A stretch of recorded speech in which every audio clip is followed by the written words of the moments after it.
నమస్తే, welcome to Leo. మనతో ఉన్నారు సీనియర్ జర్నలిస్ట్ హేమసుందర్ గారు. సార్ నమస్తే. నమస్తే అండి. సార్, కన్నప్పలో ఆ 13 నిమిషాల్లో ఏముంది, ఎందుకని సెన్సార్ దాని మీదే వేటు వేసింది? సో మొత్తానికి ఏ సీన్స్ వెళ్ళాయి, దానికి మొత్తం నిడివి ఎంత, ఇప్పుడు 27వ తారీఖు మనం ఏం చూడబోతున్నాం అంటే ఏం చెప్తారు? సాధారణంగా భక్తి సినిమాల్లో అసలు సెన్సార్ కట్స్ పడవు, యూఏ సర్టిఫికేట్ వచ్చేస్తుంది. ఎందుకంటే వివాదాంశమైన అంశాలు ఉండవు కదా. అలాంటిది మొట్టమొదటిసారిగా ఒక భక్తి రస సినిమాలో ఇన్ని నిమిషాలు 13 నిమిషాలు కట్స్ అంట సన్నివేశాలు. ఫస్ట్ టైం అనుకుంటున్నాను నేనైతే. కన్నప్ప లాంటి భక్తి రస చిత్రంలో ఇన్ని కట్స్ పట్టడం అనేది మొట్టమొదటిసారిగా అని చెప్పొచ్చు. అయితే 195 నిమిషాలు నిడివి ఉన్నది కాస్త 182 నిమిషాలకి, అంటే 3 గంటల 2 నిమిషాలు నిడివి ఉన్న సినిమా. కొత్తగా చెప్పాలంటే సుదీర్ఘమైన సినిమానే. మరి ఒక్కొక్క పాత్ర ఎంతసేపు ఉంది, మోహన్ లాల్ పాత్ర నిడివి ఎంత, మరి శరత్ కుమార్ పాత్ర నిడివి ఎంత, అందరికీ న్యాయం చేయాలి కదా. ఏదో పిలుచుకొచ్చేసి 2 సన్నివేశాలు చేసి పంపించేది బాగోదు. మాక్సిమం ఉపయోగించుకోవాలి కనీసం. ఇప్పుడు 6 హీరోలు ఉన్నారు. 6 హీరోల్లో మోహన్ లాల్ గారికి 20 నిమిషాలు, శరత్ కుమార్ గారికి 20 నిమిషాలు, ప్రభాస్కి 20 నిమిషాలు ఉంటే 60 నిమిషాలు కొంత 3 20 60 అంటే గంట సినిమా వాళ్ళే ఉంటారు. అంత ఉన్నారా లేరా, అసలు ఎంత ఉన్నారు, ఇది ఒక అంశం. అయితే మనం చూసుకుంటే గతంలో వచ్చినటువంటి ఒక కృష్ణరాజు గారి యొక్క భక్త కన్నప్ప ఉంది, ఆ సినిమాకి కూడా సెన్సార్ పడి ఉంటుంది అంటారా, లేదా అంటే ఏం చెప్తారు? అసలు ఆ సినిమాలో సెన్సార్ సమస్య రాల. పైగా అది బాపు గారి సినిమా. బాపు రమణాల కాంబినేషన్లో భక్త కన్నప్ప రావడం ఒక కళాఖండం అని చెప్పాలి. ఎప్పుడైనా సరే కళాఖండాన్ని టచ్ చేయకూడదు. అది ఎందుకంటే ఇప్పుడు సంపూర్ణ రామాయణం మళ్ళీ తీశారనుకో ఎవరైనా ఫెయిల్ అవుతారు. కానీ వీళ్ళు సక్సెస్ అయితే మాత్రం, భక్త కన్నప్ప అలాంటి సక్సెస్ వచ్చినా వీళ్ళు సక్సెస్ అయితే మాత్రం క్రియేట్ కొట్టేసినట్టే. మంచు ఫ్యామిలీలో మరో హిట్ మరో పెదరాయిలాగా కన్నప్ప మారినా ఆశ్చర్యపడక్కర్లేదు. అయితే ఈ కట్స్లో ఏమున్నాయి ఏంటి? ఇప్పుడు బ్రాహ్మణ సంఘాలు ఆరోపణలు చేసినాయి, పిలక గిలక అని పెట్టారంట. అది అభ్యంతరాలు వ్యక్తం చేయడంతో సెన్సార్ బోర్డు దృష్టికి అవి కూడా వచ్చినాయి. ఆ సన్నివేశాల్లో కూడా మార్పులు చెప్పారంట. వాళ్ళు ఆ పిలక గిలక బదులు చావట గివటాన్ని పెట్టారని తెలియదు. అది మనం చూసుకుంటే గతంలో కూడా విష్ణు చేసినటువంటి కొన్ని క్యారెక్టర్స్ అది బ్రాహ్మణుల సంఘానికి సంబంధించి కొంత అభ్యంతకరంగా ఉందని చెప్పి గతంలో కూడా వచ్చాయి. సో ఇప్పుడు అవన్నీ కూడా తీసుకొని సెన్సార్ పడిందని చెప్పని అనుకోవచ్చు. ఆ బ్రాహ్మణ సంఘానికి సంబంధించి వాళ్ళ ఆరోపణలు లెక్కలో తీసుకున్నారు. పాత సినిమాలో అవన్నీ చూడరు ఎప్పుడు కూడా. దీంట్లో ప్రధానంగా ఏంటంటే ఆ పేర్లు, పాత్రల పేర్లు మార్చి ఉంటారు, అది ఒకటి. ఇప్పుడు ఏంటంటే ప్రాస కోసం పెట్టారు పిలక గిలక అనేది, కేవలం ప్రాసల కోసం పెట్టినట్టుగా అనిపిస్తుంది. ఇప్పుడు ఆ 13 సన్నివేశాలు కూడా మనకి ఉదాహరణ చూద్దాం. ఏమేమి సన్నివేశాలు ఉన్నాయంటే, ఒక రాబందు చిన్నపిల్లాడిని విడిచిపెట్టడం, బహుశా CG వర్క్లు చేసి ఉంటారు. అది కొంతగా ఇబ్బందికరంగా అనిపించవచ్చు వాళ్ళకి, అది కూడా కట్ చేశారట. అలాగే తిన్నడు టెంకనను చంపి కోపంతో చూడటం అనే సన్నివేశం, అది ఎందుకు కట్ చేశారో తెలియదు వాళ్ళు చెప్పిన లిస్టులో. తర్వాత గూడెం నాయకులకిను ఆ ఇంట్రడక్షన్ సాంగ్ ఉంటుంది గూడెంలో, ఆ పాట మొత్తం తీసేశారట. పాట అంటే దాదాపు 3-4 నిమిషాలు ఖచ్చితంగా ఉంటుంది, అది ఒకటి.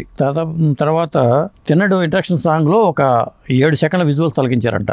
అది ఆ విజువల్స్లో మరి అభ్యంతరాలు ఏమన్నాయో తెలియదు. అలాగే కాలాముకుడు కోపంతో కత్తి ఉన్న రక్తాన్ని ముఖాన్ని తుడుచుకోవటం, అది బీభత్సకరంగా ఉందనే ఉద్దేశంతో అది కట్ చేసి ఉండొచ్చు.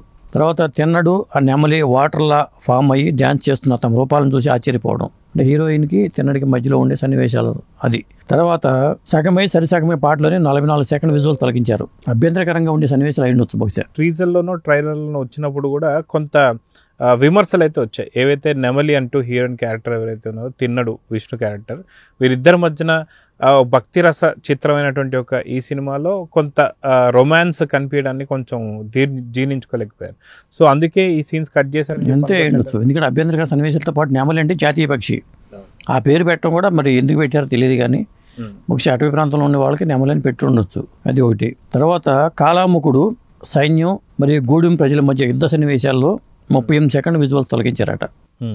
అంటే హింస ఎక్కువగా ఉండొచ్చు బహుశా. తర్వాత జటవి గలజ్జల ప్రవాహ డైలాగ్ సంబంధించి 5 నిమిషాల 20 సెకండ్ల సన్నివేశాలు తొలగించారు. అంటే ఇది చాలా లెంగ్దీ డైలాగ్, మరి అది ఎందుకు తొలగించారో తెలియదు. తర్వాత నెమలి తన వాళ్ళని విడిచి వెళ్లే సన్నివేశంలో 11 సెకండ్లు తొలగించారంట.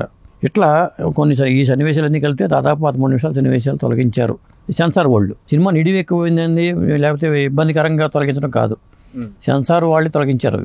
తొలగించి యూఏ సర్టిఫికేట్ ఇచ్చారట. అంటే యాక్చువల్గా నిడివి ఎక్కువైతే ఆ యొక్క సినిమా ఎడిటర్ మాత్రం తగ్గించుకుంటాడు ఎక్కడెక్కడ ఏంటి సంగతి. కానీ సెన్సార్ వాళ్ళే అంటే 13 నిమిషాల దాకా కొన్ని దాదాపు 10 పాయింట్స్ ఏదో ఉంటాయి అనుకుంటా. సో ఇన్ని పాయింట్స్లో కట్ చేశారంటే ఖచ్చితంగా ఇది సినిమాకి ప్లస్ అయ్యే అవకాశం ఉందంటారు, లేకపోతే లేదంటారు, ఏమంటారు? అంటే అది CG వర్క్ మంచిగా ఉందనుకోండి, అది మిస్ అయినట్టేగా. వాళ్ళు అంత ఖర్చు పెట్టి అంత టైం తీసుకుని అది మిస్ అయినట్టే, ఆ గ్రాండ్ ఇయర్ పోయినట్టే కదా. అది ఒకటి. సినిమా సన్నివేశాలకి జర్క్ లేనంత వరకు ఇబ్బంది లేదు, కానీ ఒక పాట తీయటం వరకు తీయచ్చు. ఎందుకంటే పాటల పరంగా అంత నిడివి ఉండడం కూడా వాళ్ళు ఉన్న పరిస్థితులు ఇబ్బందికరమే కాబట్టి పాట తీస్తే అభ్యంతరకరంగా ఏం కాదు. కాకపోతే సినిమా బుకింగ్స్ మాత్రం వాళ్ళు లేట్గా ఎందుకు స్టార్ట్ చేశారని అర్థం కాల. ఎందుకంటే ఈ వారం రిలీజ్ సినిమా మార్గాను విజయ్ అంటున్న సినిమా మన సోమవారమే బుకింగ్స్ ఓపెన్ అయినాయి. అలాగే కాజోల్ సినిమా మా సినిమాకి అది కూడా మొన్ననే స్టార్ట్ అయినాయి. ఈ సినిమా ఈ రోజు మాత్రం ఆయన ట్వీట్ చేశాడు మంచు విష్ణు బుధవారం నుంచి అని. కానీ తక్కువ థియేటర్లు మాత్రమే పెట్టారు వాళ్ళు. సాయంత్రానికి ఏమన్నా మొత్తం రిలీజ్ చేయొచ్చాము. అది ఎల్లుండి సినిమా రిలీజ్ అయితే ఇప్పుడు దాకా ఎందుకు ఉన్నారో ఎందుకు డేట్ చేశారని అర్థం కాల. అయితే కృష్ణరాజు గారి యొక్క భక్త కన్నప్ప సినిమా మీరు చూసే ఉంటారు. సో ఇప్పుడు ఈ 13 నిమిషాలకు సంబంధించినటువంటి ఒక కట్లు కూడా మీరు చెప్పారు. సో నిజంగా ఆ సినిమాలో ఉన్నటువంటి ఒక చాలా ప్రాముఖ్యమైనటువంటి సన్నివేశాలు దీంట్లో కనిపించాయా? అసలుకి సందర్భం లేకుండా పెట్టినటువంటి ఒక పాయింట్స్ అనుకుంటున్నారు ఇవి. దీంట్లో నేను అనుకోవడం ఏంటంటే ఆ సన్నివేశాలు ఏమి దాంట్లో లేవు. ఇంకొకటి ఏంటంటే ఏదైతే తిన్నాడు కళ్ళు తీయటం అనే సన్నివేశమే నాకు తెలిసి దీనికి లింక్ అవుతుంది. కానీ మిగతా కథాపరంగా మొత్తం అంతా వీళ్ళు ఓన్గా వెళ్ళిపోయి ఉంటారు. ఆ వాయులింగము, ఆ తిన్నాడు, ఆ భక్తికి సంబంధించిన సన్నివేశాలు మాత్రమే మెయిన్ లీడ్ అది తీసుకున్నారు నేను అనుకోవటం. మిగతా అంతా వీళ్ళు తయారు చేసుకున్నారు కదా, ఇప్పుడున్న పరిస్థితులకు అనుగుణంగా మార్చుకుని ఉంటారు అది. ఎందుకంటే భక్త కన్నప్ప మళ్ళీ కంపారిజన్ మొదలవుతుంది ఎప్పుడు కూడా. ఒక సినిమాని యాక్టివ్గా తీస్తే మాత్రం కంపారిజన్ మొదలయ్యి పోలికలు మొదలవుతాయి. పైగా కృష్ణరాజు గారి నటన నేను మరి మంచు విష్ణు నటన కంపేర్ చేస్తారు. అక్కడ డైలాగ్స్ పరంగా అద్భుతమైన డైలాగ్స్ ఉంటాయి.